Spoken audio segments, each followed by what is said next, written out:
జాగ్రత్తగా కొన్ని సంగతులు విందాం. ఈ క్రిస్మస్ వర్తమానాలు మనకు కొత్త ఏం కాదు. సండే స్కూల్ లెవెల్ నుంచి ప్రతి ఒక్కరు ఈ క్రిస్మస్ వర్తమానాలు వింటున్నవే. కాకపోతే కాస్తంత మరింత మెరుగుగా, మరింత లోతుగా ఒక భయభక్తులు కలిగిన వర్తమానం ఈ ఏడాది మనకు అవసరం. ప్రభు అయిన యేసుక్రీస్తు వారు ఎందుకు వచ్చారో మనకు స్పష్టత ఉండాలి. ఆయన జననం ఎందుకు జరిగిందో మనకు అవగాహన లేనప్పుడు ప్రభు అంటే ఎరగని వారికి మనం సరిగ్గా చెప్పలేం. ఇది క్రైస్తవుల పండగరా అని పరిచయం చేయగలమేమో కానీ అసలు మన ప్రభు మనకు మాత్రమే కాదు, ఈ సర్వమానవాళికి ప్రభు అని మనం ప్రకటించాల్సిన విధంగా ప్రకటించలేకపోతున్నాం కనుకే ఇది క్రైస్తవుల పండుగని ముద్రించుకున్నాం. ఇది క్రైస్తవులకు సంబంధించిన కాదు, మానవుడు అన్నవాడు హృదయం కలిగిన ప్రతి ఒక్కరికి ఈయన జననను గూర్చిన వార్త అందరికీ అవసరం. ఒక ఉదాహరణ చెప్తాను. ఈ ప్రపంచానికి అతిపెద్ద ప్రాబ్లం ఉంది ఒకటి. అది మనీ ప్రాబ్లం కాదు, పాలిటిక్స్ కాదు, మనుషులకి శత్రుత్వం కాదు. మనుషులకున్న అతిపెద్ద ప్రాబ్లం ఏంటంటే బైబిల్ మోమాటం లేకుండా చెప్పింది. ఏమని చెప్పింది ఒకసారి చూడండి. యెరెమీయా గ్రంథం 17వ అధ్యాయం. యెరెమీయా గ్రంథం 17వ అధ్యాయం 9వ వచనం. హృదయము అన్నిటికన్నా మోసకరమైనది, అది ఘోరమైన వ్యాధి కలది, దాన్ని గ్రహింపగలవాడు ఎవడు? ఆగుదాం. ఈ ప్రపంచంలో ఏ డాక్టర్కి దొరకని ఒక రోగం ఉందట. ఆ రోగం ఏంటి? హృదయానికి పెట్టిన రోగం ఏంటంటే అది మోసం చేస్తుంది.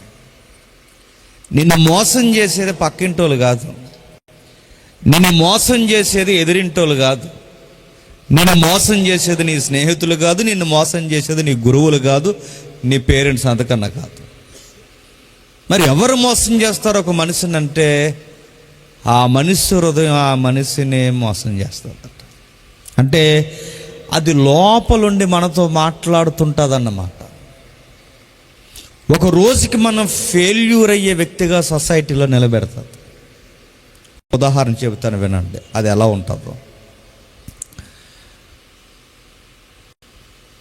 బాగా చదువుకున్న ఒక తండ్రి ఉన్నాడు. మంచి కాలేజీలో ప్రొఫెసర్గా కొనసాగుతున్నాడు. ఆ కొనసాగుతున్న ఆయనే వీళ్ళకు ఒక వెయిటింగ్ రూమ్స్ ఉంటాయి. ఈ టీచింగ్ ఫీల్డ్లో ఉన్న వాళ్ళకి పీరియడ్ అయిన తర్వాత వెయిటింగ్ రూమ్లో కూర్చుని రెస్ట్ తీసుకుంటారు. నెక్స్ట్ పీరియడ్కి వాళ్ళు వెళ్తారు.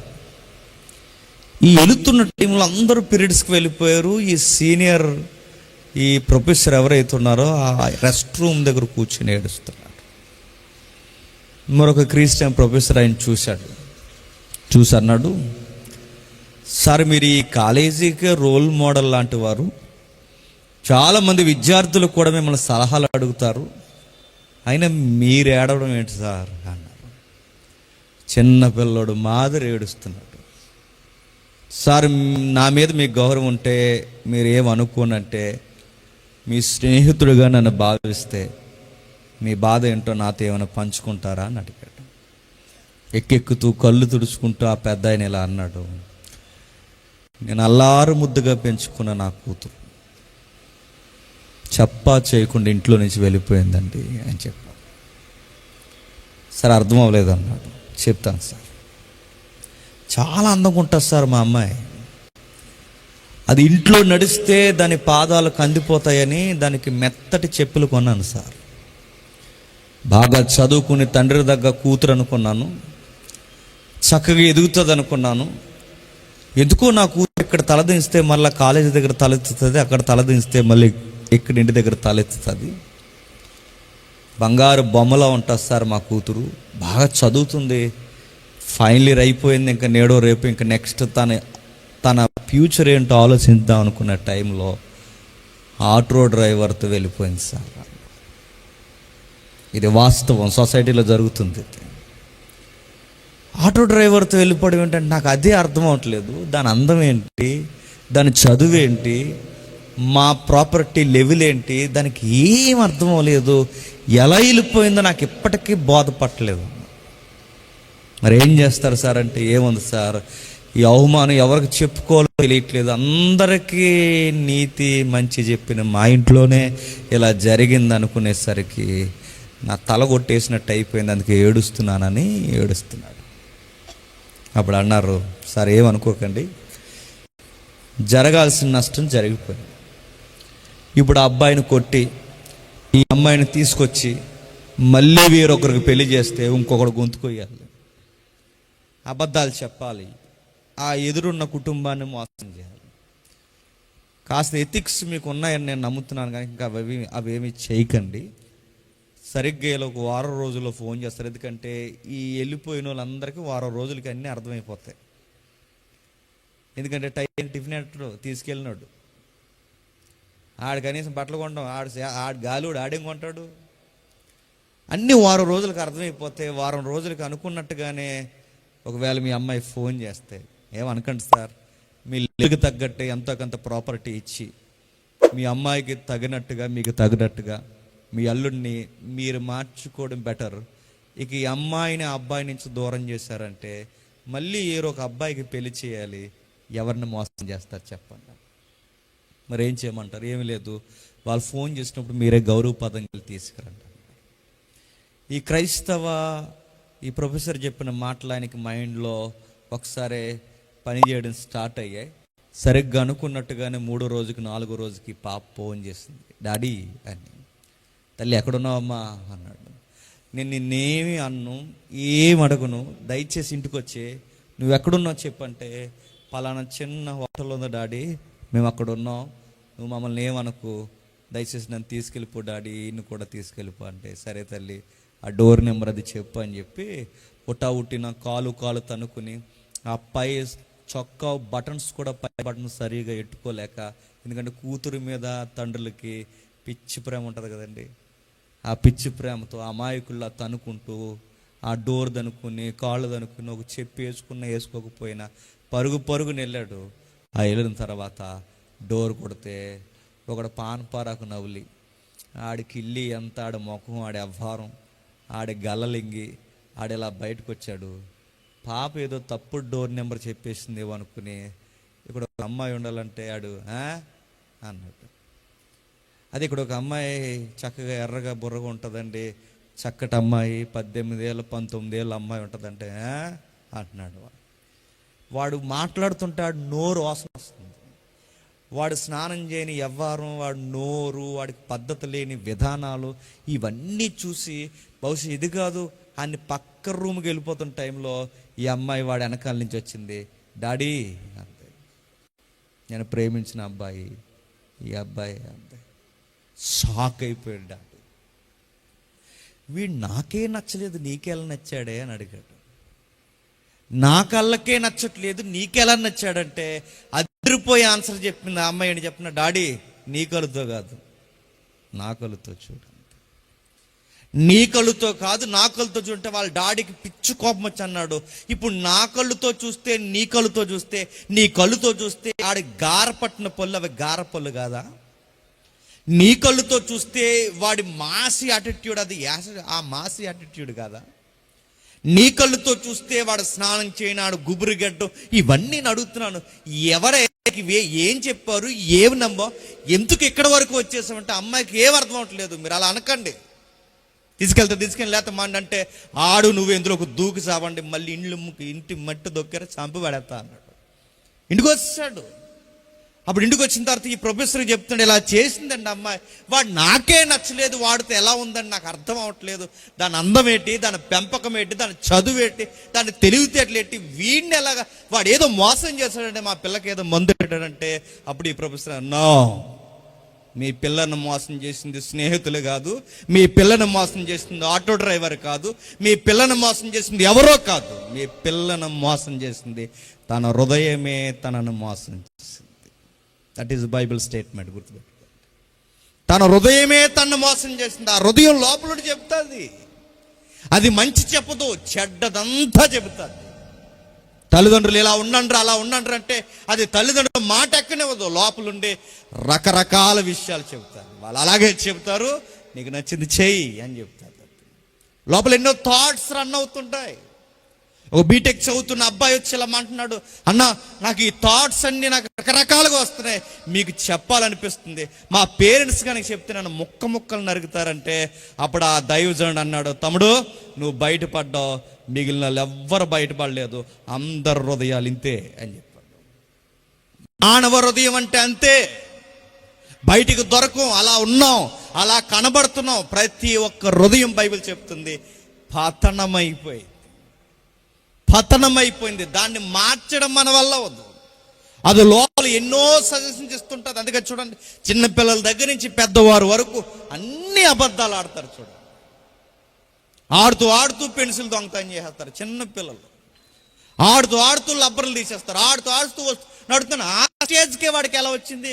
అది నేచర్. అది మానవ హృదయానికున్న కలంకం పట్టింది. బయట డొక్కి స్లోగన్స్ అని చెప్తారు, బయట ఈ సినిమా స్లోగన్స్ అని చెప్తాడు. ఎవడ చెప్పింది వెనకో, నీ హృదయం చెప్పింది వినంటే బైబిల్ అంత దానికి క్వైట్ ఆపోజిట్ చెప్పింది బైబిల్. ఎవడ చెప్పిందే కాదు, అసలు హృదయం చెప్పింది అసలు వెనక అంత బైబిల్. అది మంచి చెప్పదు, అది లోపలుండే రకరకాలుగా ఉంది. హృదయం ఉందా, అది ఒక్కొక్క దాన్ని రోజుకి కుళ్ళిపోయేలా చేసింది. ఎక్కడుంది చూడండి ఒకసారి. రోమిలికి రాసిన పత్రిక, త్వరగా రోమిలికి రాసిన పత్రిక, అపోస్తుడైన పౌలు రోమిలికి రాసిన పత్రిక 3వ అధ్యాయం. అపోస్తుడైన పౌలు రోమిలికి రాసిన పత్రిక 3వ అధ్యాయం 10వ వచనం నుండి, ఇందును గూర్చి రాయబడినదేమనగా, నీతిమంతుడు లేడు, ఒక్కడును లేడు. ఎవడైనా ఉన్నాడనంటే వాడు పచ్చి అబద్ధికుడు, గుర్తుపెట్టుకోండి. నీతిమంతుడు లేడు, ఒక్కడును లేడు. అందరూ గ్రహించు వాళ్ళు అందరూ త్రోవ తప్పి ఏకముగా. రెండవసారి చెప్పండి, మూడవసారి చెప్పండి, మనం ఎవరని చెప్పండి, సిగ్గులు ఎక్కడ చెప్పండి, పనికిమాలను. అది బైబిల్ మనకి ఇచ్చిన స్టేట్మెంట్ చెప్పిన పనికిమాలను. ప్రొఫెసర్లం కాదు, పిహెచ్డి క్యాండిడేట్స్ కాదు, మేధావులు కాదు, మోతుబరులు కాదు, సంసారాలు, ఇవేవి లెక్కల్లోకి రావు. బైబిల్ మొట్టమొదటి స్టేట్మెంట్ మనకిచ్చింది పనికిమాలను. దేవుని దృష్టికి ఏమాత్రం పనికి రానోను. ఎందుకంటే నడినెత్తి మొదలుకు నరికాలు వరకు ఒక్కటి మంచిది లేదట. మనకి కిందికి లిస్ట్ రాశాడు చూడండి. మేలు చేయువాడు లేడు, ఒక్కడును లేడు. మరి మేలు చాలా మంది చేస్తున్నారుగా, ఆ మేలు ఎందుకు చేస్తున్నారు? అది మేలు కాదు, ఫేమ్ కొరకు చేస్తున్న మేలు మాత్రమే. భోజనాలు పెడుతున్నారు, షేర్లు పంచుతున్నారు, రకరకాలు చేస్తున్నారంటే చేస్తారు. ఎందుకు చేస్తారు? వాళ్ళు నలుగురు పొగుడుతారని చేస్తారు. పొగడడం మానేయండి, గత ఏడాది ఇచ్చిన షేర్లు కూడా వెనక్కి తీసేసుకుంటారు. మేలు చేయవాళ్ళు లేడు. నేను సీరియస్గా చెప్తున్నాను, మేలు మీరు సొసైటీలో ఏ సోషల్ ఈవెంట్ చేస్తున్న వాళ్ళు నేను అడగండి. ఫేస్బుక్, ఇన్స్టాగ్రామ్, సోషల్ మాధ్యమాలు ఏవైతున్నావో వాళ్ళని పొగడాలి, ఈడు మంచోడ్రా అని అనాలని చేస్తారు. ఈడు గొప్పోడ్రా, చూసారా ఆ నేరో మైండ్ ఉంది చూడ.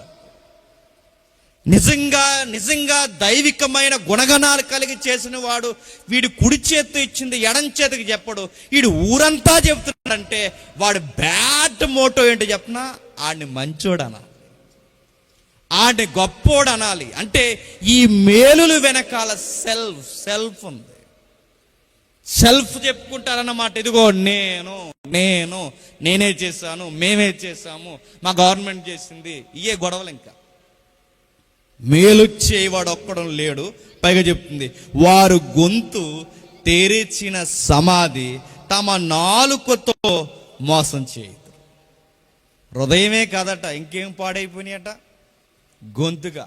నేను అడుగుతున్నాను, క్రిస్మస్లో గొంతులు వేసుకుని, మిమ్మల్ని కదలేండి అందరిని అంటున్నాను, చక్కటి గొంతులు వేసుకుని చక్కగా పాడేస్తున్నాం అనుకుంటాం, కానీ దేవుడు అంటాడట సమాధిరం ఇది అంటాడట. ఏంటది? సమాధి తెరిచి ఆ సమాధి దగ్గర కూర్చుని మీరు వెళ్ళి ఆమ్లెట్ తినండి. కంపు. ఎవరో బ్యూటీ చనిపోయింది, ఆ బ్యూటీ చనిపోయిన తర్వాత ఆవిడ చనిపోయిన ఒక వారానికి వెళ్ళి ఆ సమాధి ఓపెన్ చేయండి. బ్యూటీ ఉంటుందా? అశుద్ధం ఉంటుంది లోపల. బైబిల్ పోల్స్తుంది. మనం ఎలా నోరు తెలిసి యెహోవా అని పాడితే కంపు అంటాడు. నా మాటలు అర్థమవుతున్నాయా? అంటే మన మాటలు, మన పాటలు, మన నాలుక ఒక్కటి కూడా ఆయనకి నచ్చదట. హృదయం బాలేదు, నెక్స్ట్ గొంతు బాలేదు, నెక్స్ట్ గొంతులో ఉన్న నాలుక బాలేదు. ఎన్ని మాటలు చెప్తున్నాడు చూడండి. ఒకటి కాదు, రెండు కాదు, ఎన్ని మాటలు చెప్తున్నాడు చూడండి. వారి గొంతుక తెరిసిన సమాధి తమ నాలుకతో మోసం చేయి. ఎంత ఈజీగా అండి. మంచినీళ్ళు తాగినంత ఈజీగా టక్కుమని మాట మార్చేస్తాం. మార్చాము, ఈజీగా మార్చేస్తాం. ఎవరో అన్నారు ఈ మధ్యకాలంలో, అప్పుడప్పుడు అబద్ధాలు ఆడినా పర్లేదట. అప్పుడప్పుడు అబద్ధాలు ఆడొచ్చు అని చెప్పడం అది పెద్ద అబద్ధం, గుర్తుపెట్టుకోండి. ఈ మధ్యకాలంలో కొన్ని క్వశ్చన్స్ అడుగుతున్నారు. ఏమని చెప్పినా, అన్నా సినిమా చూడొచ్చా అని అడుగుతున్నారు. నేను అడుగుతున్నానంటే ఆ క్వశ్చనే చెబుతుంది వాళ్ళ లైఫ్ ఎలా ఉందో. నా మాట మీకు అర్థమైంది లేదు. సినిమా చూడొచ్చా, అబద్ధం ఆడొచ్చా, దొంగతనం చెయ్యొచ్చు అంటే ఇవి బేసిక్ ప్రిన్సిపల్స్ బైబిల్లో. ఇవి కూడా క్వశ్చన్స్ అడుగుతున్నారంటే వాళ్ళు ఎంత రోతగా బతుకుతున్నారో ఆ క్వశ్చన్సే చెప్తున్నాయి. ఈ మధ్యకాలంలో దిమాల ప్రశ్నలు ఎక్కువైపోయినాయి. ఏమని వస్తున్నాయి? లవ్ చేయొచ్చా? ఆ ప్రశ్నే చెప్తుంది నీకు ఏ కొంపు తిరుగుతుందో నీ వెనకాల. ప్రశ్నలు అర్థమైపోతున్నాయి చూడండి. అదిగో చెప్తున్నాడు చూడండి. మోసము చేయు నాలుక వారు పెదవుల కింద సర్పవశం ఉంది. అంటే praise the lord, praise the lord, praise the lord, వందనాలు అంటాం కానీ వెనకాల ఏముందట? నిజానికి హ్యాపీ క్రిస్మస్, మేరీ క్రిస్మస్ అంటావా? నిజంగా అనం మనం. అలా happy Christmas, merry Christmas, brother happy Christmas అనగానే అవతల నుంచి సేమ్ టు యూ బ్రదర్ అని అంటాం కదా. అన్నప్పుడు నిజంగానే హ్యాపీ ఫీల్ అవుతే నేను అడుగుతున్నాను, మీ ఇద్దరు పక్కపక్క ఇల్లు అయితే, మీ ఇద్దరు ఒకరు తెలిసిన వారైతే వెంటనే వీళ్ళ అకౌంట్లో ₹1,00,00,000 అడిపోయినట్టు మీ కొళ్ళు పచ్చగా అయిపోతాయి. ఇష్టం వచ్చేద్దాం మనకి. వెంటనే మన ఇంటి ముందు ఉన్న వాళ్ళు రోజుకి బిల్డింగ్ మీద బిల్డింగ్ కడేస్తున్నారు అనుకోండి, మన కళ్ళు పసరెక్కిపోతుంటాయి. మరి హ్యాపీ అన్నారు, న్యూ ఇయర్ అన్నారు, క్రిస్మస్ అన్నారంటే అది అనుకూలంగా ఉన్నంతసేపు హ్యాపీ, లేకపోతే బీపీ. చూసారు? అదే చెప్తుంది చూడండి బైబిల్. మన నోరు మంచిది కాదట. బైబిల్ ఒక్కొక్క పదం, గొంతు బాలేదు, నోలుకు బాలేదు, పెదవులు బాలేదు, పాదాలు బాలేదు. మరి ఏం బాగున్నాయి? కింద చెప్తున్నాడు చూడండి. ఇంకా మాట్లాడుతున్నాడు. చివరికి 18వ వచనంలో కన్నులు కూడా బాలేదు. మరి ఏమీ బాలేనప్పుడు మేము దేనికి పనికొస్తాం ప్రభు అంటే, అందుకే స్టార్టింగ్ స్టేట్మెంటు పనికి మానవుల కింద పనికొస్తాం. హృదయం బాలేదట, కళ్ళు బాలేదట, నోరు బాలేదట, గొంతు బాలేదట, అరికాళ్ళు బాలేదట. ఇక ఏది బాగుంది? ఏది బాలేదు. మరి దేనికి పనికొస్తా అంటే 19వ వచనం చూడండి. ప్రతి నోరు మూయబడినట్లు సర్వలోకము దేవుని శిక్షకు పాత్ర అగునట్లు ధర్మశాస్త్రం దేనికి పనికొస్తాను చెప్పండి? దెబ్బలు తినడానికి తప్ప దేనికి పనికిరాం. దేవుని శిక్షణ మోయడానికి తప్ప దేనికి. అంటే మన పుట్టుక దగ్గర నుంచి ఎప్పటి వరకు మనం దేవునికి దేనికి పనికొస్తామంటే ఆయన ఉగ్రత మీదేసుకోవడానికి తప్ప దేనికి. ఎందుకంటే మన హార్ట్ కొలాప్స్ అయిపోయింది. మన థాట్స్ బాగోవు, మన వ్యూ బాగోదు, మన టాకింగ్ బాగోదు, మనం నడిచే విధానం ఏది బాగా ఒక్కటి బాలేదు. దేవుణ్ణి ఈ జోన్లో నేను మెప్పించడానికి ఒక్కటి చూపించండి. ఒక్కటి ఉండదు మనకి. అడుగుతున్నా. అందుకే దేవా నీ దృష్టికి మేము దేనికి పని చేస్తాం ప్రభు అంటే దేవుడు అన్నాడు, శిక్ష అనుభవించడానికి తప్ప దేనికి పని చేయడం. మొత్తం నా జీవితం అంతా నేను శిక్ష అనుభవించడానికంటే అందుకే పనికొస్తావు. ఎందుకంటే నువ్వు మంచి చేయాలనుకుంటావు కానీ లోనున్నది మంచి చేయలేవు. మంచిగానే ఉండాలనుకుంటాం. 31కి వాగ్దానం కార్డు తీసుకుని నిర్ణయించుకుంటాం, ఈ సంవత్సరం ఎలాగైనా సరే బైబిల్ పూర్తిగా చదివేస్తాను. చదవు నివ్వదు, అది గుర్తుపెట్టుకో. ఈ ఏడాది నుంచి నేను సినిమాలు చూడండి అంటావు. 31st ఎందుకు, జనవరి 1 అయిన వెంటనే చూసేస్తావు. ఈ ఏడాది నుంచి ఇంకెక్కడ అబద్ధాలు ఆడను, తాగను, వేసుకున్నాను కడియం అంటావు. కడియం తీసి తాగేసి మళ్ళీ కడియం వేసేసుకున్నాను. ఉండవదు అది. ఇంకా విషయం చెప్పిన, ఎన్నో వాగ్దానాలు చేసుకుంటాం. 31st ఎన్ని చెప్తామండి. భార్యాభర్తలు ఇద్దరు వాగ్దానం చేసుకున్నారంటే ఇంక నిన్నేమన్నా, నేను నువ్వు నన్ను ఏమనుకో, కొట్టనులే అన్నాడట. అన్నాడు. 31st అయిపోయింది, జానపట్టు గట్టిగా తినేశారు. ఆ తినేసిన ఆ మత్తులో గొడవలు అయిపోయి కొట్టేసుకున్నారు ఇద్దరు. నిబంధనలు ఏమైనా కొంచెం పక్కనెట్టేస్తారు. అంటే ఎందుకు నిలబడలేకపోతుంది? ఒక మాట మీద నిలబడలేము, ఒక చూపు మీద నిలబడలేము, ఒక వర్తమానం మీద నిలబడలేము. ఎందుకు నిలబడమంటే అది నిలబడినవారు. ఎందుకంటే అది ఘోరమైన వ్యాధి కలది. దానికి ఉన్న నేచర్ ఏంటి చెప్పనా? నిన్నే మోసం చేస్తుంది. ఎవడెవడనో మోసం చేస్తుంది. పక్కోళ్ళని, ఎదిరింటోళ్ళని, పొరిగింటోళ్ళని, స్నేహితుల్ని, ఎవరిని కాదు. దాని ప్రయోగం అంతా నీ మీద నా మీద చేస్తుంది. నా హృదయం నా మీదే చేస్తుంది, నీ హృదయం నీ మీదే చేస్తుంది. పైగా మీరు చూడండి, అది మనం ఎప్పుడు రైట్ అంటుంది. అది నా ఈ మూర్తిలా మాట్లాడుతుంటుంది. మనం ఏం చేసినా లోపలుండి రైట్ అంటుంది. మీరు ఎప్పుడైనా అబ్జర్వ్ చేస్తున్నారా? ఎప్పుడైనా ఇది మన తప్పురా అని ఎప్పుడన్నా నీ తప్పు నీకు ఎప్పుడన్నా కనబడిందా? కనబడనివ్వదు. నువ్వు కావాలంటే చూడు, ఏదన్నా గొడవ అయిందనుకో, ఆ గొడవ అయినప్పుడు ఎప్పుడన్నా గొడవలో ఈ గొడవ నా వల్ల అయిందండి, నన్ను క్షమించండి అని ఒక్కడ అంటాడండి? నేను మాట్లాడుతున్నా, ఏదో గొడవ అయిందండి, మన పక్షాన బాగా మా వాడిది ఏ తప్పు లేదండి, మా వాడిది రైటు, తప్పు మీదే అని మన పక్షాన లాయర్లా వాదించేసి ఒకళ్ళు ఉంటారు. ఎవరు చెప్పండి? ఎవరు? పేరెంట్స్, ఫ్రెండ్స్, లైఫ్ పార్ట్నర్, ఎవరు కాదండి. మన గూర్చి మన ప్రపంచంలో వాదించే ఒకే ఒకరు, మన గురించి మనమే వాదించుకుంటాం. అందుకే చూడండి, మనం రైట్ ఎప్పుడు ఏ గొడవ జరిగింది మనదే రైట్ అంటుంటాం. మనం ఎవరినైనా చూడండి, ప్రతి ఒక్కడికి ఈ స్వభావం ఉందంటే బైబిల్ చెప్తుంది ఆ స్వభావం ఉంది. ఒప్పుకోదు. ఎందుకంటే అది ఘోరమైన వ్యాధి కలది. దానికి వైద్యం చేసే డాక్టర్ కావాలి. హృదయానికి అడుగుతున్నాను, హృదయానికి అంటే దాని ఆలోచనకి వైద్యం చేసే డాక్టర్ ఇంకా పుట్టలేదు, భవిష్యత్తులో కూడా పుట్టడు. కాకపోతే బైపాస్లు వేస్తారు. బైపాస్లు అంటే బైపాస్ ఎలాగ వెళ్ళకపోతే మీకు అర్థమవుతుందా? ఒక లైన్ ఎలాగ వెళ్ళకపోతే, లైన్ అంటే ఏంటి తెలుసా? బ్లడ్ ఎలాగ వెళ్ళకపోతే టయాన్ని తినకుండా పిచ్చి పిచ్చి తిల్లు అనేది తింటే లైన్స్ బ్లాక్ అయిపోతాయి అన్నమాట. పంది ఎక్కువ తిండి ఎక్కువైతే నరాల్లో కోబడ్డేస్తుంది అనమాట. ఏదో పని చేస్తూ ఉండాలి. ప్రతిదానికి ఎలక్ట్రికల్ వస్తువుల మీద ఆధారపడిపోతే మనం కూడా మనకి ఎలక్ట్రికల్ అంటే కరెంట్ ఇట్టేస్తారు మనకి. ఏదో ఒక రోజు ఏదో పని చేస్తుండాలి. ఈ లైన్స్ బ్లాక్ అవుతాయిగా. ఈ లైన్స్ బ్లాక్ అయినప్పుడు బైపాస్ అంటారంటే అసలు లైన్ నుంచి బైపాస్ చేస్తారు, మెయిన్ లైన్ నుంచి బైపాస్ చేస్తారు. దాన్ని బైపాస్ సర్జరీ అంటారు.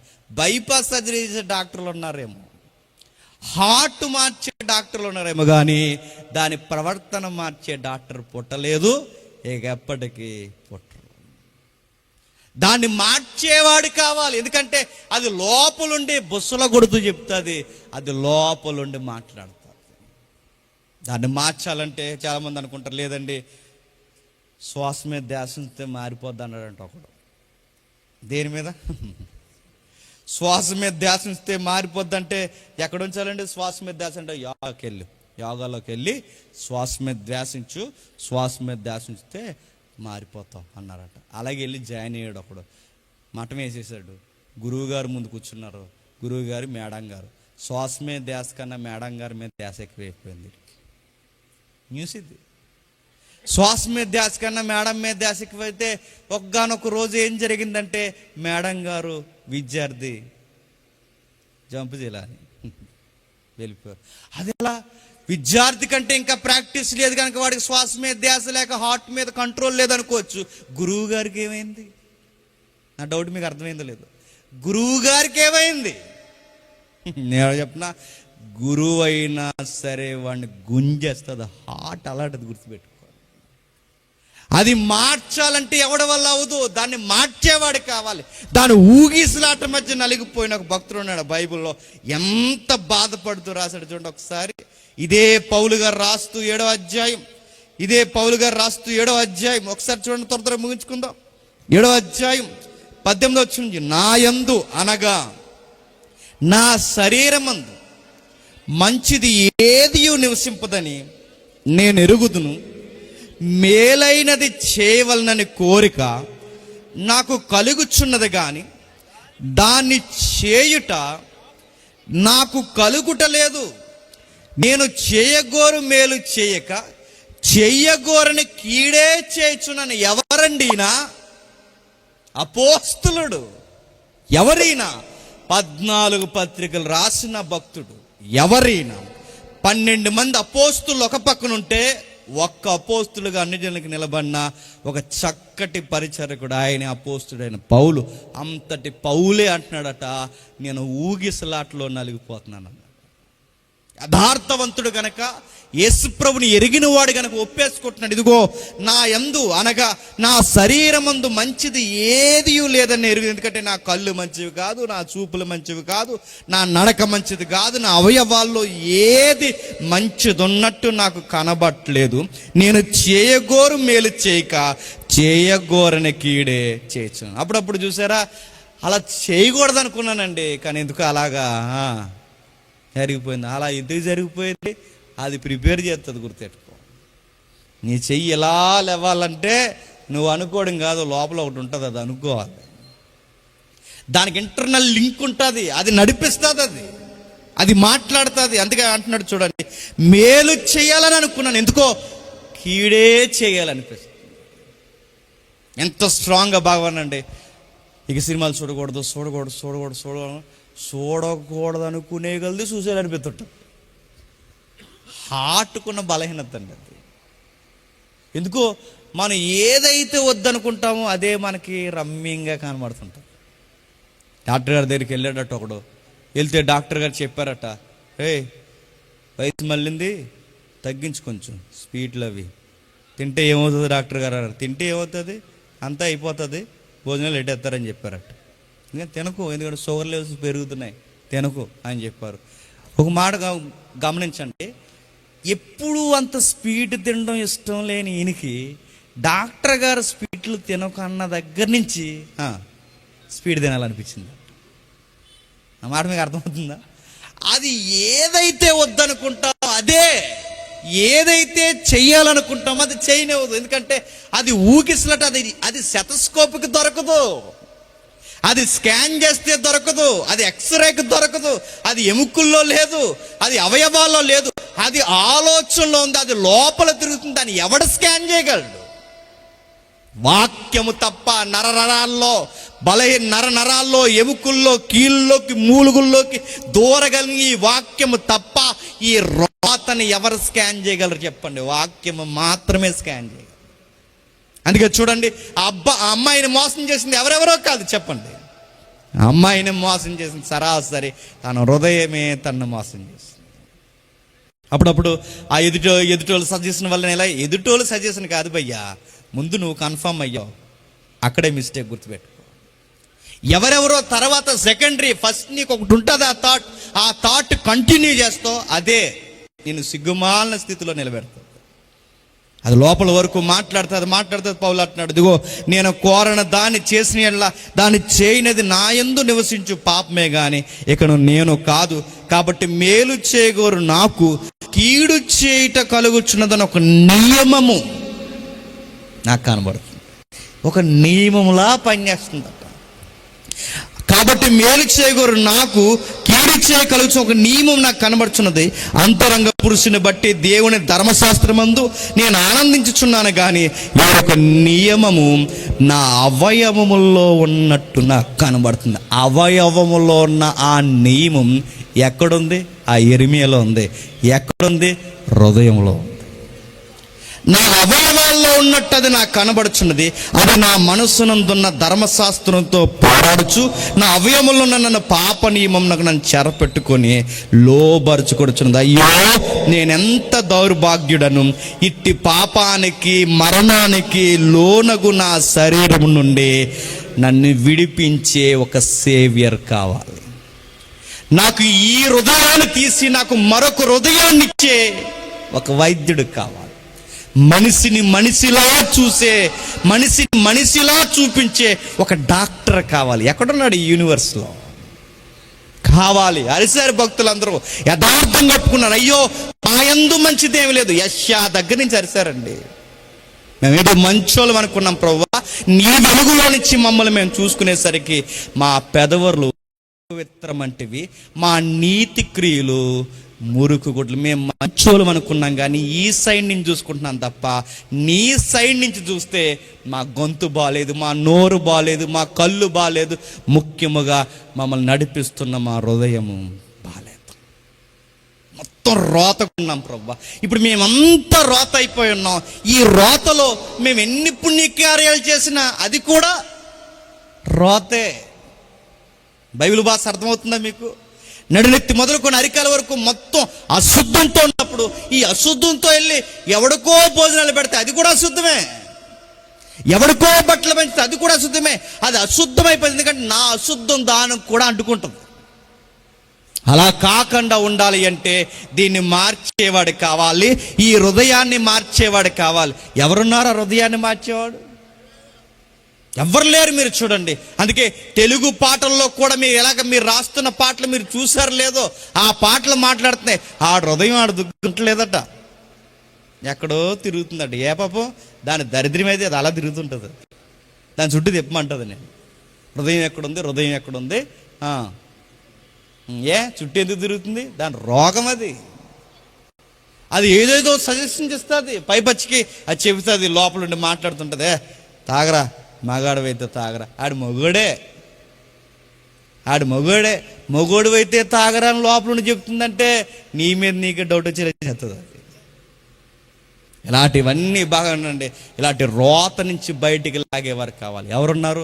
అరిశాడు పౌలు. ఏమన్నాడు తెలుసా? అయ్యో నేనెంత దౌర్భాగ్యుడును, ఇట్టి మరణానికి లోనగు నా శరీరమును నన్ను ఇడిపించాయి. ఇలాగే హార్ట్ పట్టుకుని, ఇలాగే పాడైన నేత్రాలు పట్టుకుని, ఇలాగే క్రిస్మస్లకి మనం అటెండ్ అయ్యి ఒకరోజు చచ్చిపోయామనుకోండి, ఖచ్చితంగా ఈ మరణం నుండి శాశ్వత మరణానికి ఎగిరిపోతామంట. అంటే ఈ అవయవాలతో, పాడైన అవయవాలతో, నీతి లేని అవయవాలతో మనం ఇలాగే చనిపోతే మనకు వచ్చే ఆఫర్ ఏంటో చెప్పనా? దేవుని ఉగ్రత. ఆ దేవుని ఉగ్రతకున్న పేరేంటో తెలుసా? నరకం. దాన్ని భరించడం మన వల్ల అవుతుంది, దాన్ని మోయడం మన వల్ల అవుతుంది. అసలు అది ఊహల్లో కూడా రాకూడదు, అక్కడికి ఎవరు వెళ్ళకూడదు. దేవుడే వద్దనుకున్న ప్రాంతం పాతాళం. ఆ పాతాళానికి పోకుండా ఉండాలంటే భూమి మీదే మనిషి సరిచేయబడాలి. మనిషి సరిచేయబడాలంటే ముందు దీన్ని మార్చేవాడు కావాలి. దీన్ని మార్చేవాడు ఎవరున్నా? ఒక సేవియర్ కావాలి. సేవియర్ మీన్ తెలుగులో రక్షకుడు కావాలి. ఈ పాపం నుంచి, రోత నుంచి, ఈ భయంకరమైన పంకిలమైపోయిన ఈ నీచమైన ఈ సంస్కృతి ప్రవర్తన నుంచి బయటికి లాగేవాడు కావాలి. ఒక రక్షకుడు కావాలి. ఆ రక్షకుడు ఎవరా అని భక్తులందరూ అరిస్తే 2000 సంవత్సరాల క్రితం వచ్చాడు. దాని పేరే క్రిస్మస్. గుర్తుపెట్టుకో. ఈయన వచ్చింది దేనికి వచ్చాడయ్యా అంటే నీ అప్పులు తీర్చడానికి కాదు. ఈయన వచ్చింది దేనికి వచ్చాడంటే మీ అత్తా కోడల్లో, మీ మామాళ్ళు గొడవలు చక్క పెట్టడానికి కాదు. ఈయన వచ్చింది దేనికంటే నీ హృదయాన్ని అదొక్కటి సెట్ అయితే అత్తా కోడలు సెట్ అవుతారు, అదొక్కటి సెట్ అయితే అల్లుడు మాంగారు సెట్ అవుతారు, అదొక్కటి సెట్ అయితే ఈడే సెట్ అవుతాడు. ఇదొక్కటి సెట్ అయితే మొత్తం ఈడి పాప ప్రీతి బయటికి పోద్ది. అంతే. ఈయన ఎందుకు వచ్చాడంటే హృదయాలు మార్చడానికి వచ్చాడు. ఈయన కోరికలు నెరవేర్చడానికి కాదు, నీ కోరికలను మార్చడానికి వచ్చాడు. అందుకే ఈయన ఎవరయ్యా అంటే పాపం నుంచి రక్షించే పాపుల రక్షకుడు. హృదయాలను మార్చి అంటే ఈ నాశనం అయిపోయిన హృదయాన్ని తీసి చక్కటి హృదయాన్ని ఇచ్చే, ఒక హృదయాన్ని ఇచ్చే ఒక వైద్యుడు కావాలి. అందుకే ఆయన పరమ వైద్యుడు. పాప రోగులమైన మనకి పరమ వైద్యుడు. ఆయన వైద్యుడిగా వచ్చాడు. ఏం చేశాడంటే అక్కడ పౌలు గారు చెప్తున్నారు చూడండి, ముగించుకుందాం. మన ప్రభు, అయ్యో నేను ఎంత దౌర్భాగ్యుడను, ఇట్టి మరణానికి లోనగు శరీరం నుండి నన్ను ఎవడు విడిపించును? క్వశ్చన్లు వేసుకుంటున్నాడు చూసారా? నన్ను ఎవడు విడిపించును? నేను దౌర్భాగ్యుడిని, ఇట్టి మరణానికి లోనగు నా శరీరం నుండి ఎవడు విడిపించును? బిగ్గెస్ట్ క్వశ్చన్ వేస్తాడు అక్కడ. ఈ ప్రశ్న వెనకాల నన్ను ఎవడు వినిపిస్తాడంటే ఆ ప్రశ్నకి సమాధానం పౌలుకి దొరికింది. మన ప్రభు అయిన యేసుక్రీస్తు ద్వారా విడుదల కలుగును గనక నా దేవునికి నేను కృతజ్ఞతాస్తుతులు చెల్లించుచున్నాను. పరలోకమందున్న దైవం, ఇలలో ఉన్న మానవులు పతనమైపోయారని గ్రహించిన ఆ దైవం ఇలలోనికి ఇచ్చిన అతిపెద్ద బహుమానం ఏంటో తెలుసా? ఆయన సుతుడైన దైవాన్ని ఇలలోనికి మన కొరకు పంపించాడు. అంతకి పౌలుకి అర్థమై, my lord thank you, thank you my lord. ఎందుకంటే నన్ను ఎవరు కాపాడతారా అని నేను ఎదురు చూసినప్పుడు, నా సేవియర్ నన్ను ఎతుకుతూ ఈ లోకానికి వచ్చినప్పుడు నా హృదయాన్ని మార్చడానికి వచ్చాడన్నది నాకు అర్థమైంది. ఈయనను బట్టి నీకు కృతజ్ఞతాస్తుతులు చెల్లించుచున్నాను. ఇప్పుడు చెప్తున్నాడు చూడండి, కాగా మనసు విషయంలో నేను దైవ నియమానికి, శరీర విషయంలో పాప నియమానికి ఇప్పటి వరకు దాసునై ఉన్నాను. కాబట్టి ఇప్పుడు యేసుక్రీస్తునందున్న వారికి ఏ శిక్ష, చేంజ్ మై లైఫ్. అందుకే యేసుక్రీస్తునందున్న వారు ఎలా ఉంటారంటే బైబిల్ రికార్డ్ చెప్తుంది, న్యూ క్రియేషన్, న్యూ మ్యాన్ అని బైబిల్. నూతన సృష్టి, నూతనమైన వ్యక్తి. నూతన అంటే క్రిస్మస్లో ఏం మారాలి అంటే ఆ ఏడాది డ్రెస్ ఈ ఏడాది డ్రెస్ కాదు, హార్ట్ మారాలి. క్రిస్మస్లో ఏం మారాలంటే టెంట్ హౌస్లో టెంట సామానం కాదు, చెప్పండి, మన హృదయం మారాలి. అంటే మన హృదయం మారితే ఎలా ఉంటుంది తెలుసా? గొర్రె పిల్లలు అవుతాం. మీరు చూడండి, బైబిల్లో హృదయాలు మార్చాడంటే మీరు ఏ వ్యక్తులైనా చూడండి, బయటే చెప్పారేమో కానీ చెడు వెనుకో, చెడు చూడకో, చెడు మాట్లాడకని ఇలా చెప్పారు తప్ప వద్దన్న వాళ్ళు చూసారు గొడవ లేకుండా. కానీ ఈయన చూడండి ఇంటర్నల్గా మార్చాడు. ఎలా మార్చాడు? ఒక వ్యభిచారి అయిన సమరయ స్త్రీని సంసారిని చేశాడు, హార్ట్ మార్చేశాడు. తంతే ఒక కోపిష్టైన పేతుర్ని గొర్రె పిల్లలా మార్చేశాడు. ఒక ఉగ్రవాది లాంటి పౌల్ని పరిచారకుడిగా మార్చేశాడు. ఒక్కడా ఇద్దరా? ఎంతమందిని మార్చాడు? ఈ రోజు వరకు కుర్చీలో కూర్చున్న మిమ్మల్ని మార్చాడు, ఇక్కడ నిలబడిన నన్ను మార్చాడు. ఏం పెట్టి మార్చాడంటే ఏమీ పెట్టలేదు. ఈ హృదయాన్ని తీసి ఒక కొత్త హృదయాన్ని నాకు ఇచ్చాడు. అందుకే క్రిస్మస్లో ఉన్న గుడ్ న్యూస్ ఏంటి చెప్పనా? నేను నూతనమైన సృష్టి. ఒకప్పుడు మనిషిని కాదు నేను, ఒకప్పుడు మనుషులు మీరు కాదు. ఎందుకంటే మారాం. ఒకప్పుడు ఎవరేమన్నా సర్రమని లేసాము, ఇప్పుడు లేగం. ఎందుకు? మారాం. ఒకప్పుడు ఏది మాట్లాడినా పర్లేదు అనుకుంటాం, ఇప్పుడు ఏది పడితే అది మాట్లాడు. ఎందుకు? ఆయన నియమం పనిచేస్తుంది. ఎందుకంటే ఈ హార్ట్ చేంజ్ అవ్వాలి అంటే దానికి ఒక సూత్రం ఉంది. హార్ట్లోకి ఒకరు రావాలి. ఎవరు రావాలి? ఆ బయటుండి తలుపు తడుతున్న ఆయన లోపలికి రావాలి. ఆయన పిలువు, నీ లైఫ్ అంతా చేంజ్ అయిపోతుంది. ఆయన లోపల కూర్చోబెట్టుకు ఇంక మరియమ్మ గర్భంలో ఇక ఉండడు ఆయన. ఇప్పుడు ఉండేది నీ గుండెల్లో ఉంటానంటున్నాడు ఆయన. ఇక ఏడాది మరియమ్మ గర్భంలో మోయదు, నువ్వే గుండెల్లో పెట్టి మోయ్, నీ లైఫే మారిపోతుంది. పూర్తిగా నేను మారుస్తుంది. ఎంతవరకు మారుస్తుంది తెలుసా? ఇక దేవుని ఉగ్రత పూర్తిగా నీ మీద తొలగిపోద్ది. నీ మీదకి కృపా కటాక్షం వస్తుంది. నీ లైఫ్లో ఉన్న దానిలో తృప్తికరంగా ఎక్కడో తెలియని ధైర్యంతో బతకడం నువ్వు చూస్తావు. అందుకే పౌలు గారు ఒక మంచి మాట అంటారు, శ్రమ అయినను, బాధ అయినను, ఖడ్గమైనను, కరువు అయినను, ఏదైనాను ఈ క్రీస్తు అనే ధైర్యం నుండి నన్ను ఎడబాపున.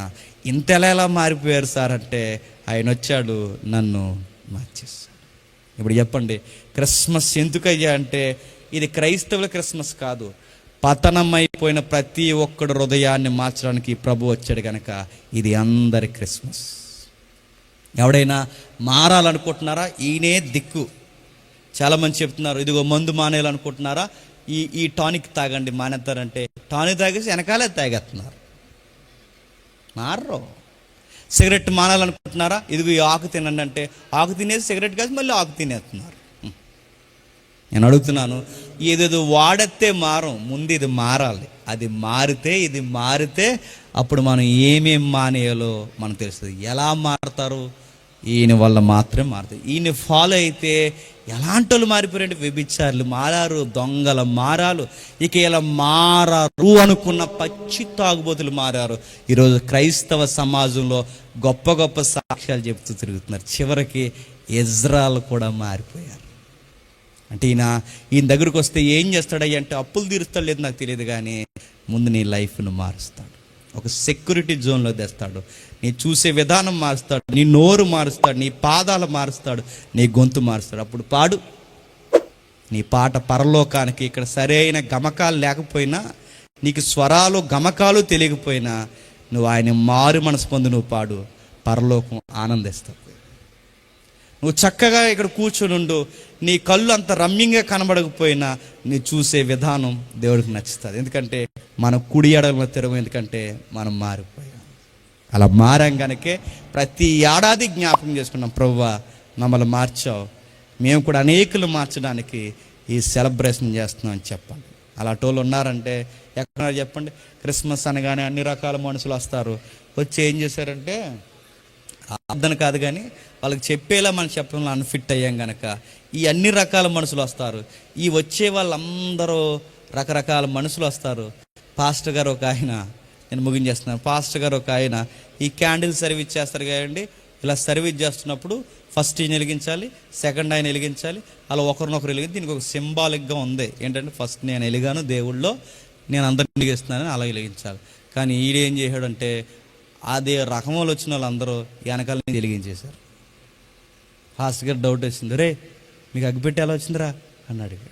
అగ్గిపెట్టి ఎలా వచ్చింది అంటే అగ్గిపెట్టి జేబులేసి తిరుగుతున్నారు, మారలేదు ఇంకా, ఇప్పుడే బయట కొట్టి లోపలికి వచ్చారు.